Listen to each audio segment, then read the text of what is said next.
Hey everyone, my name is Lily, and I'm so excited to be moderating this mini panel about Romeo and Juliet retellings in YA. Of course, there are many, but my two ones that I can only think of are these ones. um, and I'm just so happy to be chatting with two of my favorite authors ever. Period. So thank you for joining me. Thank you, chat people, for joining as well. Just to let you all know. There will be questions at the end, so you can drop your questions whenever you want into the chat thing, and I will try to remember to scroll up. And just a little bit about me. I'm kind of the face behind anywhere you see Utopia State of Mind on the internet, assuming that it's not like someone trying to pretend that they're me. I'm the real face behind it. And just a general housekeeping thing as well is that here we don't tolerate any harassment of any kind. And so just know that this is supposed to be a safe space to discuss books, potentially bubble tea, writing, anything related to that. And so know that if we find you engaging in that, we will have to take swift, just action against you. Yeah. And so now I'm going to let the authors introduce themselves before we jump into our chat. Well, we didn't talk about who was going to introduce themselves first, but you want to introduce yourself first, Chloe? Okay. Hello, everyone. Thank you, Lily, for having us. I'm so excited to be chatting all things Romeo and Juliet retellings. My name is Chloe Gong. I am the author of These Violent Delights and Our Violent Ends, and the upcoming Foul Lady Fortune, which isn't a Romeo and Juliet retelling. That's an As You Like It retelling. So I'll focus on my two Romeo and Juliets. My retelling is Romeo and Juliet in 1920 Shanghai, following the two heirs of rival gangs who have a messy past together, but they end up having to work together again when a monster rises in their city and starts killing their people in really strange, throat-tearing ways. So excited to be here and chat. Hi, everyone. I'm Emily X. Arpan. My debut novel was The Astonishing Color of After, and I'm trying to figure out how to angle the book. And my newest novel that came out this year is An Arrow to the Moon, and this is my Romeo and Juliet retelling. It's a mashup with Chinese mythology, specifically the story of Hou Yi, the divine archer, and Chang'e, the goddess of the moon. And I guess it's technically also historical fiction because I am an old. It's set in the 90s. So yeah, apparently, crying emoji. That's historical now. Yeah, I feel that. I was reading Dead Flip, and it also is shelved under historical fiction, and there's a bunch of 90s nostalgia, and I was like, oof, this hits a little bit too real right now. Let's just start off with a very not simple question, but a very question that is one of the first ones you think about, which is kind of your first experiences with Romeo and Juliet, and what draws you or what drew you to that play. I remember reading Romeo and Juliet in, I think it was the 7th grade or the 8th grade. It was assigned reading and in my language arts class. And I remember I think it was I'm pretty sure it was my first ever experience reading Shakespeare. I had watched Shakespeare, but I was kind of scared because I had the impression that reading Shakespeare was supposed to be hard. And I remember just falling head over heels in love with it. I loved Shakespeare's wordplay. I loved the banter and the sort of tricksiness of I bite my thumb at thee, or I bite my thumb, and do you bite your thumb at me specifically? No, I just bite my thumb, and all these silly things that felt they just really appealed to me. And then the ways in which Shakespeare would kind of be a little bit inappropriate at times, and other times really poetic and really clever with his wordplay. And so that really stuck with me. And then also what stuck with me was just that I really liked the idea of these two people falling in love and kind of finding their agency in the act of love itself. But then I was also deeply annoyed by Romeo being so immature and whiny, and Juliet having no agency and kind of just being tossed around like, you know, a piece of shipwrecked material or something. I kind of have a very similar like entrance into Shakespeare, right? Where it was kind of, I really loved the kind of just wordplay and themes and like the stories that he was writing about. But I didn't actually get exposed to Romeo and Juliet until I decided to write a retelling. Well, not like exposed. Obviously, I knew about the story, but I hadn't read the whole thing until after I decided to like start engaging with it.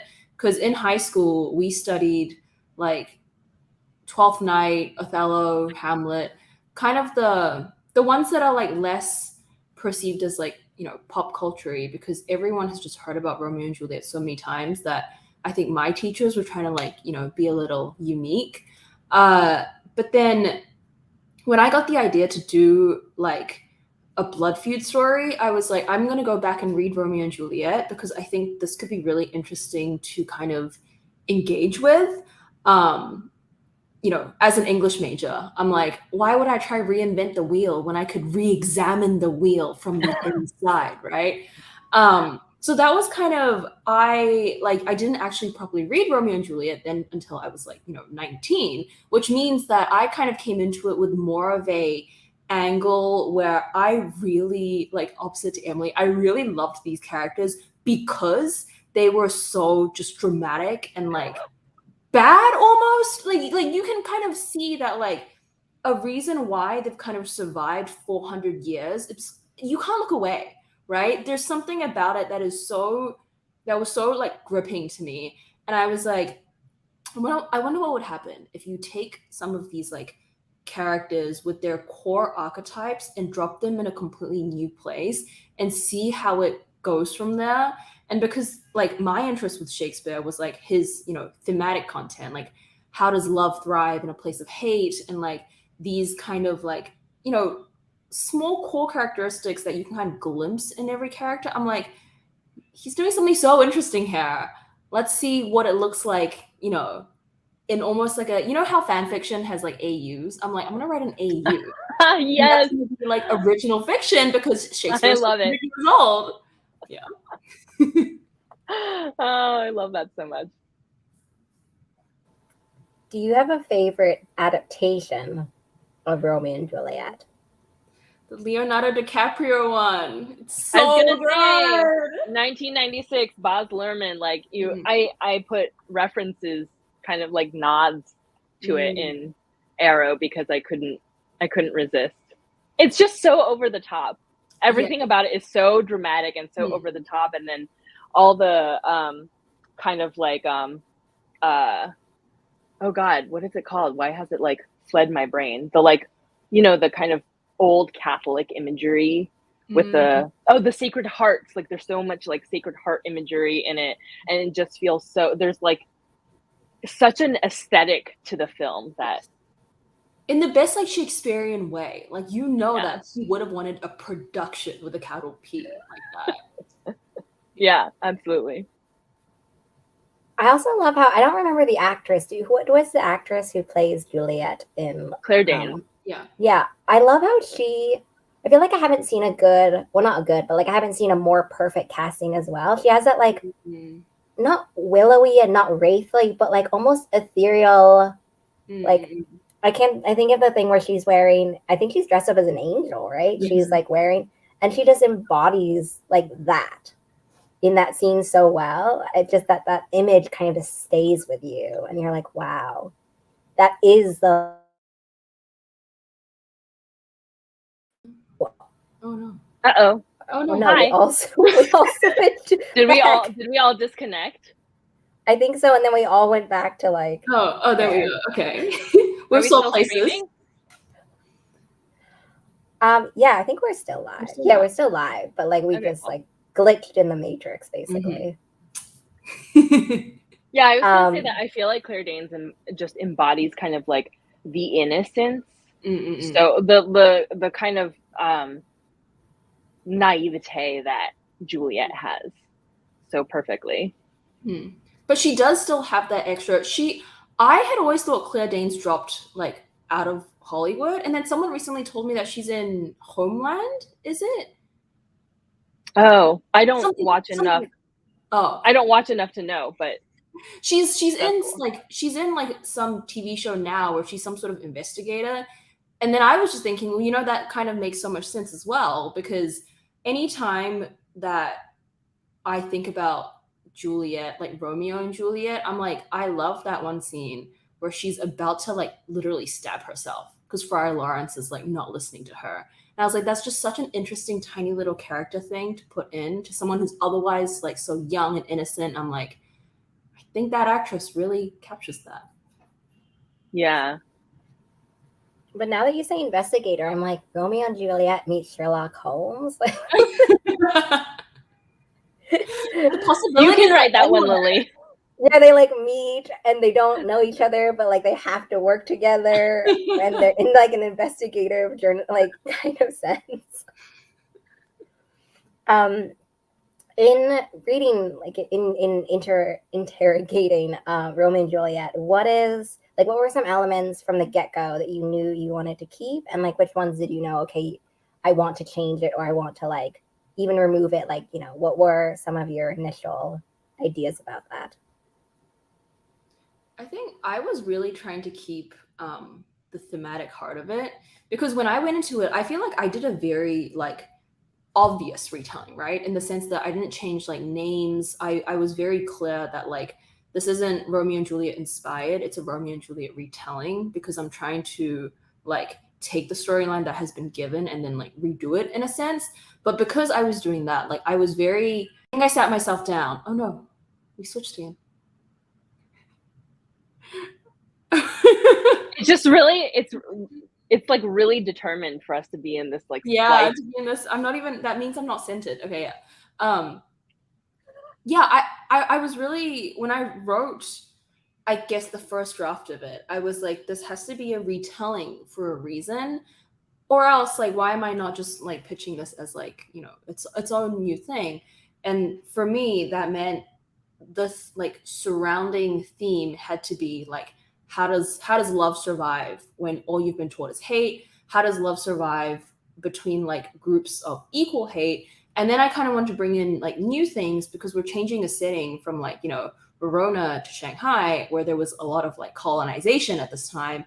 And then I wanted to bring in this new layer of like, what does it look like between groups of like equal power standing, like grappling with each other, and then groups of like different power standing when we're going beyond the gangs and looking at like the imperial forces, right? So I guess there wasn't really anything I was outright trying to change, but I was trying to take the bits that I really wanted to engage with and then going further from there. For me, it was that. So I keep calling my book aggressively Asian American, and for me it was that I had grown up seeing various adaptations and retellings of Romeo and Juliet or mythologies, and nothing ever centered the experience of living in diaspora, and specifically my experience of growing up Asian American. And so I wanted to take the spirit of the story and the conflicts between the families and recontextualize them within these Asian American communities, and these two families specifically who are both immigrant families from Taiwan, and show how a lot of that prejudice and that sort of built up hatred and conflict is so universal, and how it can very easily apply to kind of like inter-community competition and rivalry, and then create this situation where these two young people fall in love and their parents are overbearing in different ways, but kind of similarly inspired by the original Romeo and Juliet. Like like Juliet's parents want there to be oh my God, I was about to say the word and then like poof, went out of my brain, but like a good marriage, right? Like a good pairing, a beneficial pairing. Like they want Juliet to have a certain type of future. And so in An Heir to the Moon, Luna's parents really want her to go to Stanford University, and that's kind of like their idea of like the right future for her, the right pathway forward. And so I wanted to sort of transpose that overbearing experience into a way that felt specific to these families. And then I also wanted to have that the conflict between the families be a little bit political. So Juliet's family, or Luna's family, my character Luna, her family considers themselves Chinese, and or considers themselves Taiwanese, sorry, and then Hunter's family considers themselves Chinese, and that's also a point of tension. And then, you know, I had little nods here and there that are kind of, I always laugh when people are like, is this enough of a Romeo and Juliet retelling? Because like the beats of the plot are not identical, but I have little nods here and there for intense Romeo and Juliet nerds. Like the potion that Juliet takes in order to feign her death, it's believed by scholars that Shakespeare was making a nod to a trope of belladonna. And so I have an address in the book that's 7 Belladonna Court. And little, just tiny little details like that. I also, as a nod to like the Baz Luhrmann film that we were just talking about, I have a fish tank scene where Hunter and Luna first encounter each other. And that's kind of like my nod to, you know, those bits of imagery. I want to talk a little bit about certain aspects from the book. So let's start with Emily. So Arrow also incorporates mythology, and you kind of talked a little bit about it when you were saying that people, you know, might have asked about Romeo and Juliet retelling, and you do incorporate mythology as well. So how was your approach to the mythology and like the stories inherent in mythology, was that different or similar to your approach with Romeo and Juliet? I guess it was similar in that I again wanted to do kind of like a reclaiming, because I think so much of, you know, again, when I was growing up, all the media around me, and I grew up in majority white communities. Like I moved all around the States growing up. It was always a majority white community.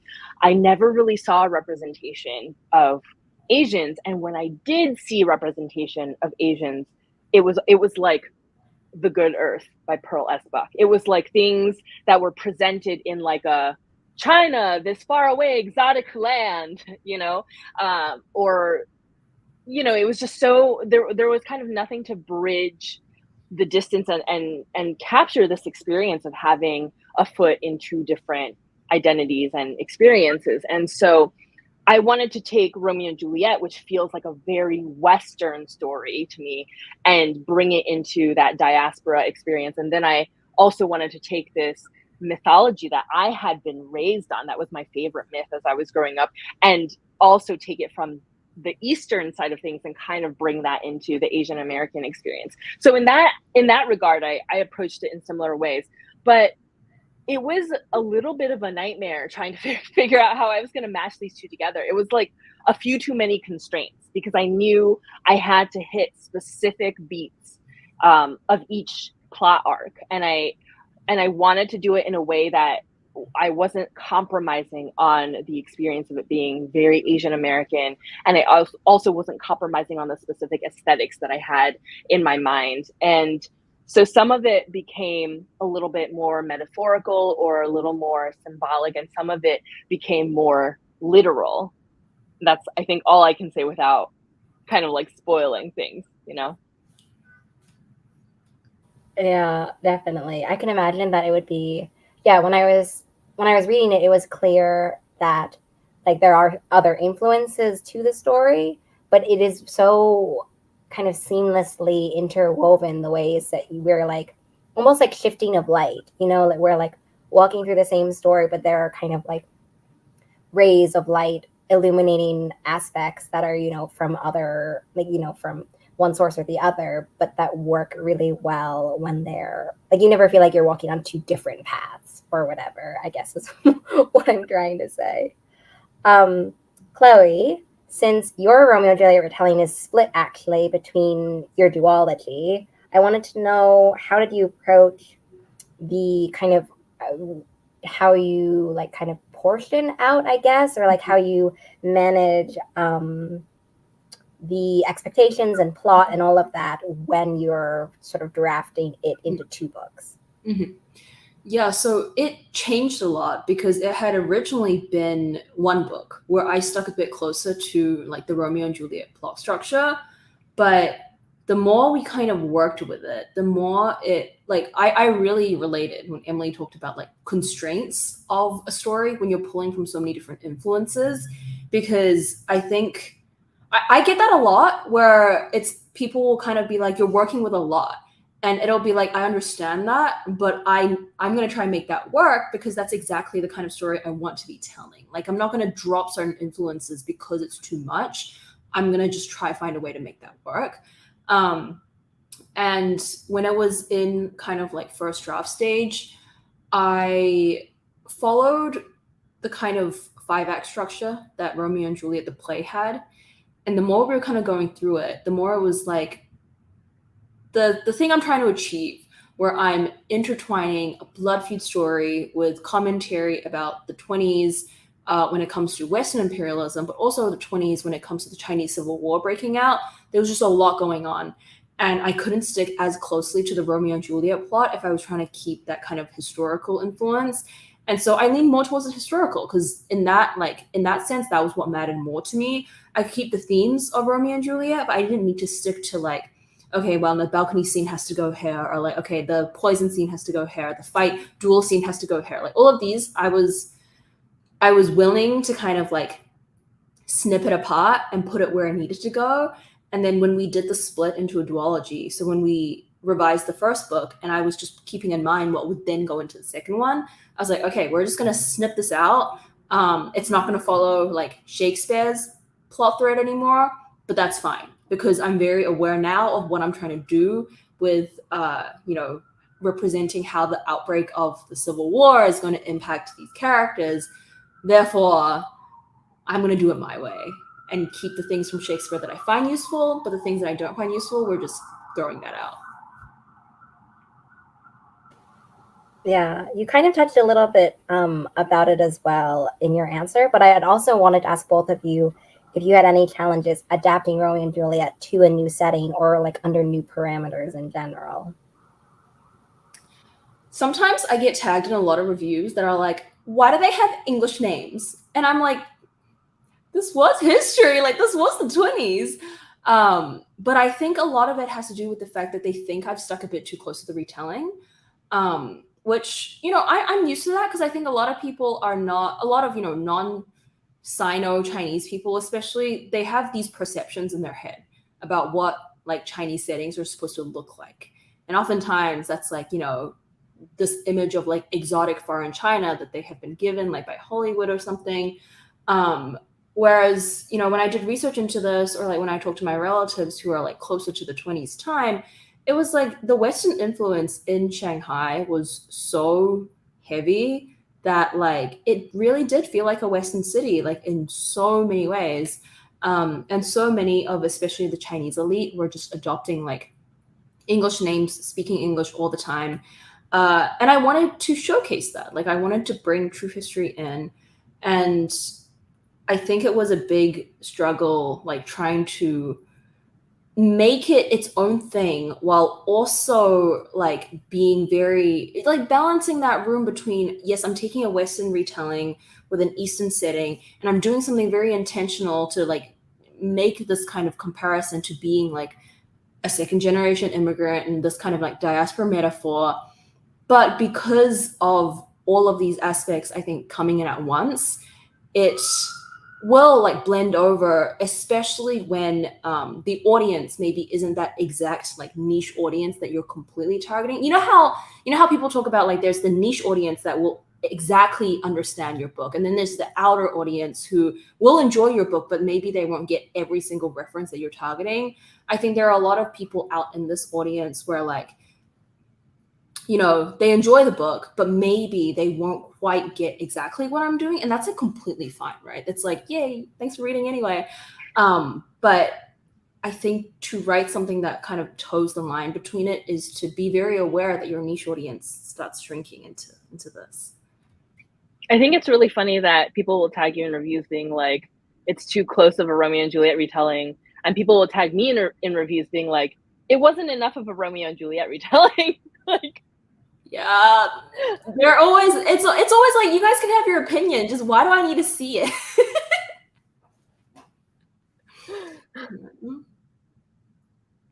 Yeah, the tagging is like getting out of hand for sure. Emily, did you have any challenges adapting Romeo and Juliet to our modern, or I guess maybe not modern anymore? I don't know. To 90s. I feel her so weird. antiquated 90s. I know. It's just like, it's so weird to be like modern day, but then it be shelved under historical fiction. So I'm like modern historical 1991. Or like, do you have any challenges adapting it to non-Shakespearean England? I think that the Shakespeare adaptation part felt maybe a little bit easier for me actually than the Hou Yi and Chang'e retelling. I think I gave myself a lot of freedom because the most important thing to me was capturing those character dynamics, and that tension between the two families and the tension within their own families, and specifically the ways that the supporting characters are kind of like mirroring the intense dynamics that Romeo and Juliet have with their families. And so that once I had that character framework in place, it was not too difficult for me to then allow the rest of the story to kind of flow from that. And the tricky thing was really the like logistics of how do I get this other mythology in here in a way that makes sense. So just a reminder as well to people that they can drop questions in the chat and we will get to them. I obviously have many questions still, but like in case other people have questions, I will try to prioritize your needs over my own. Bringing up character dynamics, I want to segue as well, because one of the things that I loved, which as I'm reading this question over again, I'm like, Lily, why? But chemistry and character dynamics. Obviously, we talked a little bit about how, Chloe, you were saying like gripping the character dynamics and like the characters are in Romeo and Juliet. And my kind of corny segue, obviously, I felt like the character dynamics were very gripping in your books. And I felt like both of these relationships have like tenderness and also conflict, obviously. So how do you approach creating these characters unique to your stories in relation to like their feelings as well in like the original source material? I feel like the really helpful thing with having an original source material is that it gives you like an archetype to work with. But then from there on, like your imagination can kind of just take you wild, right? So the thing that I was so fascinated with having like Romeo and Juliet to work with is this idea of how fascinating is it to have this hate, like this childhood hate, who you've been built from ground zero to, like Juliet says, my only love sprung from my only hate, right? Like, how fascinating is it to then fall in love with them instead? And it was just that one question I kind of transposed into like my retelling, because I was like, well, I can change everything else, right? As soon as we move the setting, we're also inherently changing how these characters grow up as people. So it's not like I need to keep things that aren't just their basic core anymore, right? So I'll keep certain aspects. Like I've always thought Romeo was like such a like soft boy, with an O-I, not soft boy, soft boy, right? And I think I really wanted to like transpose that over, because I was like, I think that's a core characteristic. I don't think that would change if you change the setting. However, how that then develops outward would differ depending on what he encounters in his like everyday life, things like that. And then, with other characters, like Mercutio is such fun in the play, right? So when I was writing like Marshall as his like, character, what's it called? Character translation? I don't know. I was like, well, obviously I have to keep that kind of like fun energy. So it's like everything that gets migrated over, it's like what matters most about this character or this relationship. And if it doesn't matter as much, it's like, okay, well, how does that change given the setting change? I also definitely was thinking about Romeo being a soft boy. And I wanted Hunter and his little brother Cody in my book to both be very, very soft characters. I think it's really important to me to create space for male characters to get to be really soft and emotional and kind of tender. And so that was something that I knew I wanted to capture.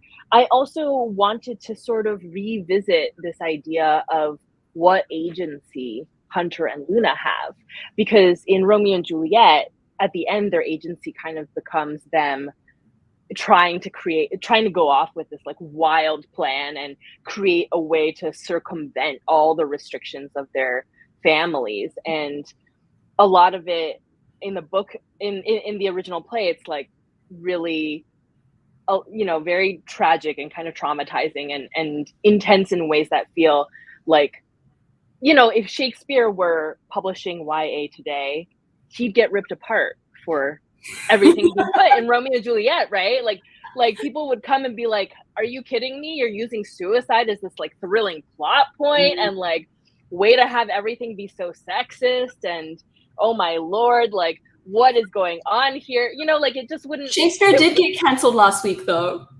I don't know if you've been. Oh, I have been off the internet. Okay, that's fascinating. Clearly, I have. I need to Google that. I didn't know that Shakespeare got canceled. It was very ridiculous. This is a complete segue, Emily. I'll let you get back to it. But Shakespeare got canceled because someone made a list of problematic authors, and Shakespeare was on it as problematic.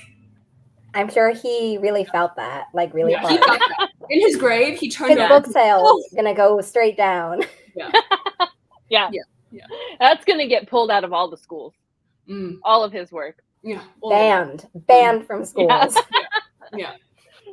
I wanted to, give my characters some agency and also make them into what I felt were people who kind of reflected who I would have been as a teenager in that type of situation where I was like deeply in love and I felt like I was kind of trapped in by either my parents' expectations or my parents' mistakes, and how I would find a way out of there. And I wanted to give them this agency that felt less toxic and less traumatizing, and also felt like they could actually be humans in their own right. So not only does their agency exist in the fact that they choose to love each other and to be together, but also that they choose to be their own people, and they kind of take control over their futures in a little bit of an unexpected way.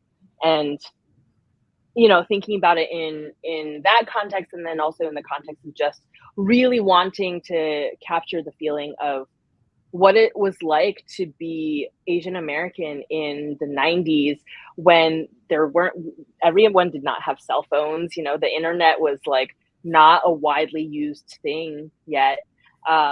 And I remember living in like the middle of nowhere in Wisconsin and just feeling deeply, deeply isolated.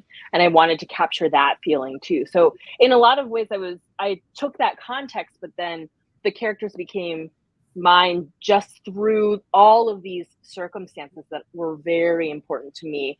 And you are shaped by the way that you are raised and by your environment. And so that naturally carved them in a different direction. Yeah. There are only so many angsty, like MySpace posts you can make before a lack of response really gets to you.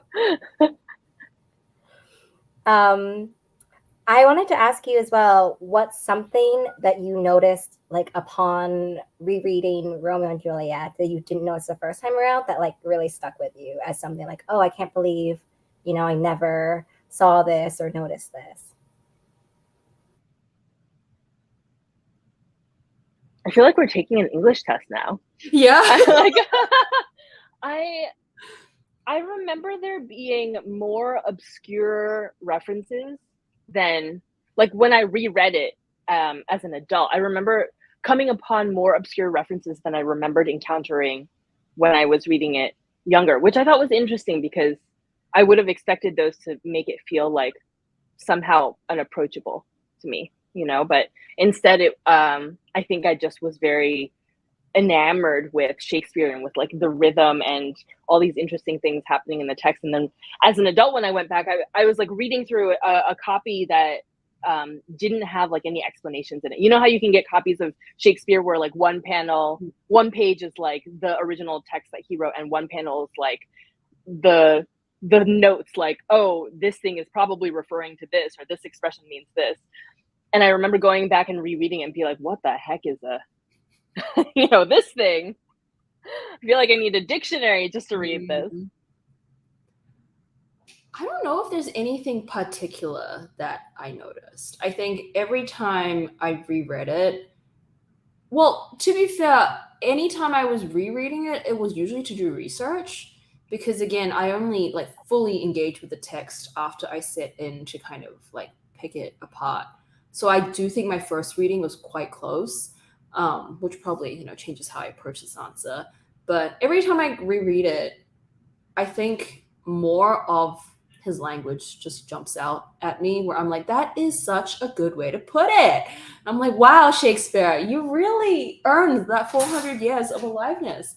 But yeah, this I don't think there's a specific thing that I realized, probably because I got introduced to the text quite late on. Yeah, I think that when I first read it, we read it like first through and then discussed it. And then only afterwards did we kind of see adaptations of it and see it like really performed and, brought to life. And I feel like only when I saw it performed live, like, for one of those things where, oh, we're going to bring in like a neighboring, whatever, acting people and they're going to put on their own retelling set, whatever, did I realize like how funny it was. In certain parts, obviously not the whole thing, because the whole thing is not really like a comedy per se, but the comedic beats in it, I feel like only upon kind of seeing it / reading / hearing it again another time did that really make sense. And it's kind of what you were talking about, Emily, before. It's like, oh, let me look at that footnote, oh, this is a joke, haha, very funny, kind of like thing. Where you only read or realize afterwards, like, this is tongue-in-cheek, like this is kind of supposed to be ironic or funny, which you don't necessarily get. So much of Romeo and Juliet does fit like comedic genre expectations though, which I am fascinated by. I mean, this is just my like English major coming out, but like when I was taking a Shakespeare class, like anytime there was like critical analysis of Romeo and Juliet, it's so interesting because they're like, the way that it's set up feels like it's supposed to be a comedy. Like there's about to be a wedding you're heading towards. There's about to be like all of these characters, and then people start dying. So those people. We have a question as well, and it says, what scenes were you insistent with including, and were there any that unexpectedly made its way in that worked out in the end? I feel like I have an answer to the opposite. Like there are so many things that I tried to put in that then didn't make their way in. Like I tried to have a character that was kind of like a very distant example of like a Rosaline, sweet Rosaline. And I tried to, I wanted another nod to the Baz Luhrmann film that was like, because everybody was like dressed up for the ball. So I had, in early drafts, I had a Halloween party. And that was also my way of like getting really 90s, because there were people dressed up with like references to like Clueless or, the Ninja Turtles or various just like old things that were kind of funny to me. And that ended up getting cut. What else was there? There was like I had like a card, like a kind of there was like a moment of conflict that was kind of a car chase scene, kind of like in the rain, kind of just like really chaotic, that I wanted to be a point of conflict. Again, a lot of like Baz Luhrmann aesthetics, right? that also didn't make it in. So this is very much the opposite answer to the question. I think the things that I kept in there, like the fish tank scenes, or like the moment of, oh, I can't say that without spoilers. There are some that made their way in, but I was insistent when they felt like they were kind of like overlay points where the mythology I was adapting fit very neatly in with Romeo and Juliet. Those were the ones that I was like, I cannot compromise on keeping these or not. I think I'm the same, where scenes that I'm very insistent on will make its way in, and then scenes that I'm just kind of having fun with will often get cut if I don't like see a purpose for it.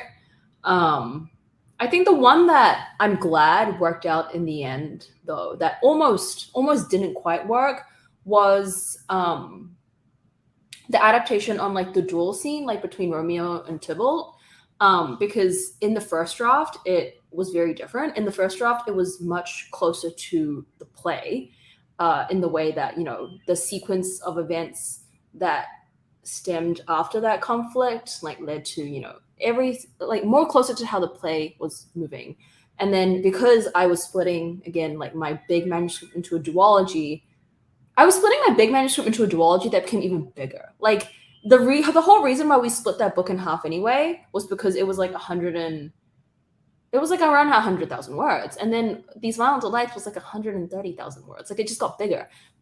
Tangent. Anyway, when I put that duel scene back into Our Violent Ends, it turned out differently, because suddenly, like, the way that the plot sequence was moving, it wasn't a like midpoint of conflict anymore. It was like kind of a climactic resolution.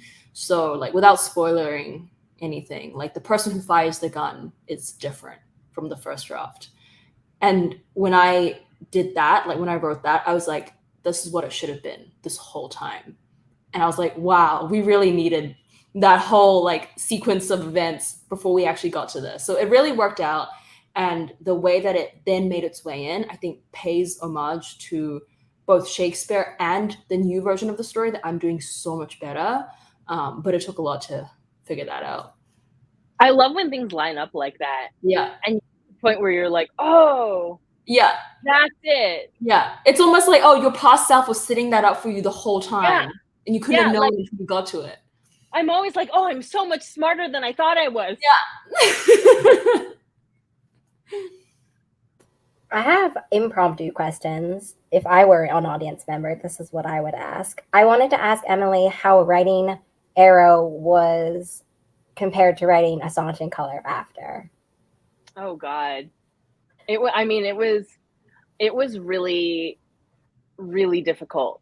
It was really agonizing. I think Astonishing was successful in a way that I had not anticipated, and that's like a double-edged sword. Like, I was thrilled, but then I also felt like, how am I supposed to follow up, you know? And that was very scary. And I also felt like I was writing up on a stage, like everybody was watching me write, and I kept getting messages from readers being like, I can't wait for what's next. And that actually just created so much more pressure for me. And so it took me a long time. Also, like, my mental health had taken a nosedive, so I was dealing with that at the same time. And I finally had to just shut out the noise of what everyone else was saying and just stop thinking about it. Because, you know, I wrote Astonishing from a deeply personal place of grief. And or at least the later drafts, because I started writing Astonishing in 2010. But the later drafts, like starting from 2015 onwards, they were me processing really intense grief. And Arrow I wanted it to be different. I didn't want to write the same book over and over again. Like, that would bore me to death. And Arrow was important to me for different reasons, but I had that fear of people comparing it, which inevitably has happened. But what is really interesting to me is that when I sold Astonishing, I didn't really trust in my own instincts yet. Like, I was like, okay, now I've got an agent and an editor, and it's their job to help me make this book good. And I didn't realize that actually I like nobody else could tell me what to do. I had to be the one to figure out what to do. And then when I released Astonishing out into the world, when I turned in the final manuscript and it went off to copy edits, and then and then arcs went out, I had no idea what to expect in terms of the reception, because I had looked at it so much that I was like seeing sideways. I couldn't even think about it anymore. And the difference between that and Arrow was that I was able to sink into this place once I like shut out all the noise. I was able to sink into this place where I was actually able to make it exactly what I wanted it to be. And that was wild to me. I'm an artist in many ways. I used to write a lot of music. I also do visual art. And in all of my creative pursuits, I have never in my life had the experience of imagining something and having a vision for it and then actually reaching that exact vision. It's always been somehow different. Most of the time it's fallen short. So I was intensely proud that everything I set out to do with Arrow, I managed to accomplish. And I'm still like kind of in shock over that still. So the writing process felt really different, but also like my internal creative state felt very different. And now also post publication, it feels very different, because when Arrow doesn't resonate with people, or when people are like, oh, I didn't like it as much as Astonishing, I just feel like I worked so hard and cooked this food that I was like, this is like what I would long to eat. And then I present it to somebody and they're like, oh, I don't even like that category of food. And I'm like, okay, well, that's fine. You don't even, it's fine. I made it for me. And then my impromptu question for Chloe is, apropos your bookshelf, you can see that Foul Lady Fortune is a very different aesthetic than these Violet Delights and Our Violent Ends. I wanted to know how if it's like because I mean it is as well another retelling, but it is a different As You Like It is it's not really like a tragedy, in the same way that Romeo and Juliet is categorized on the shelf. And so did you make it like a conscious choice in aesthetics, in vibes, in like outlook to think like, oh, this is going to be bright pink? Wait, that's such a good question. Because yes and no. Where when I set into writing Foul Lady Fortune, I was very like conscious of wanting to adapt it like a comedy. Like it was gonna have a feeling to it where you can read certain scenes and hopefully like if my jokes land, you'll just laugh out loud, right? There's a lot of like slapstick going on that I love when I'm like reading Shakespearean comedies. At the same time though, like Foul Lady Fortune, it can be read on its own, but it is very deeply a spin-off, because you can go into it without having read the original duology, but it is absolutely processing like the events and the grief of the original duology. Like the big ending of Our Violent Ends, it builds so much of Rosalind's character.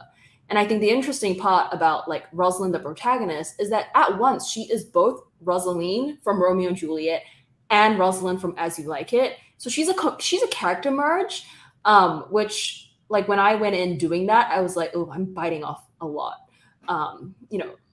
As I was writing it, I was like, I'm glad I did that, because I really love the challenge of merging someone who's existing in people's minds already and having her go on this like character journey while giving her like a protagonist role that she never got in the original duology.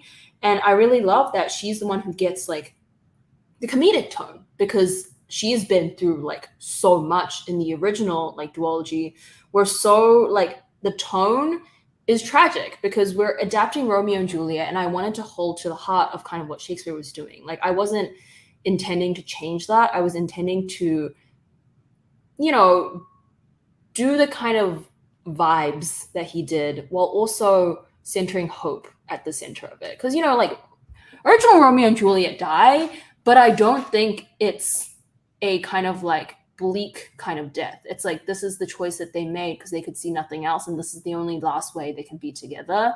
And that's not, it's not exactly what I did. Like, I'm not going to go spoiling it in case, but I still wanted that kind of like feeling, so Foul Lady Fortune kind of spins its heels away from that feeling a little, because it's not about like that anymore, but it works with that in the background. And then aesthetic wise, right, it turns from the 20s to the 30s, which also means like we're not interrogating like Western imperialism anymore. Like, we're interrogating Japanese imperialism, because Manchuria gets invaded in 1931, and that's the first scene of this book. So there's a lot of like dark history that just constantly follows the kind of things I write. So when I pitch it as a comedy, I'm like, it has the comedic tone, but I feel like I'm misleading people if I say it's a comedy, because there's just a lot of history that's just not funny. Yeah. That also feels true to Shakespeare, though, because a lot of the comedy that Shakespeare does has like really weird and dark moments. Very true. Yeah. If your books go from black to maroon to light baby pink, does that mean that the sequel to Foul Lady Fortune will be white?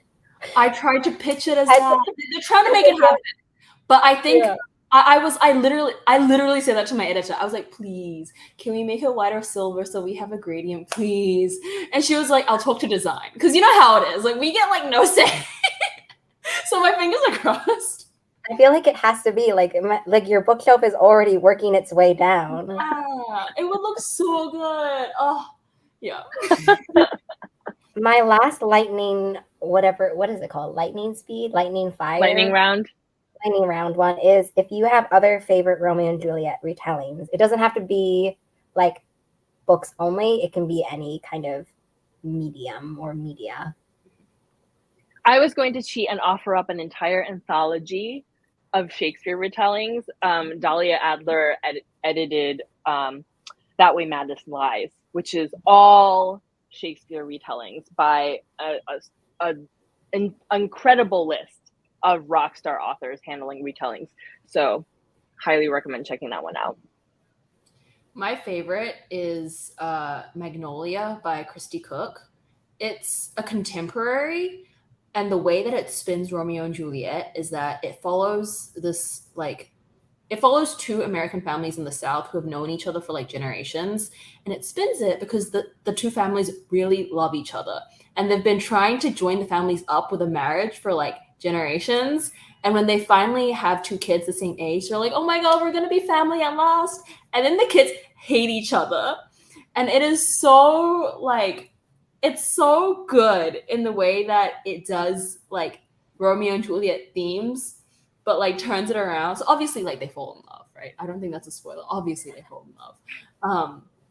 But I loved the setup of what it was doing. And it's one of my like comfort reads. Yeah, I'll have to check that out. I like that premise switch between it. That sounds really fun. So thank you so much to Emily and Chloe. Thank you to the people in the chat. I had such a fun time chatting with you all about books and Romeo and Juliet. As Emily was saying, like one of the answers to like a previous question, I was thinking like, when I first read Romeo and Juliet, and this car like kind of echoes some of what Chloe was saying as well, I was kind of in that phase of my life where I was just like, they're just too emotional. And like, I would never be that emotional. And then as I'm sitting here talking to you two, am I thinking like, how could I possibly have said something like that, considering all the things that I did as a teenager in love? I think it was what you were talking about, Emily, where you're like those feelings of being like alone and in love and all of these things. And it's just like my mini like revelation coming from our discussion will be that like teenage me was such a poser, being like, I would never do anything like that. And it's I was such an angsty emo teen dealing with unrequited love, and it like deeply resonated. You know, like I'd never hang out at a balcony waiting for someone. I'd only like go running randomly by their house in a Oh sport my I god, absolutely despise just to see. Right? so Those are not the same at all.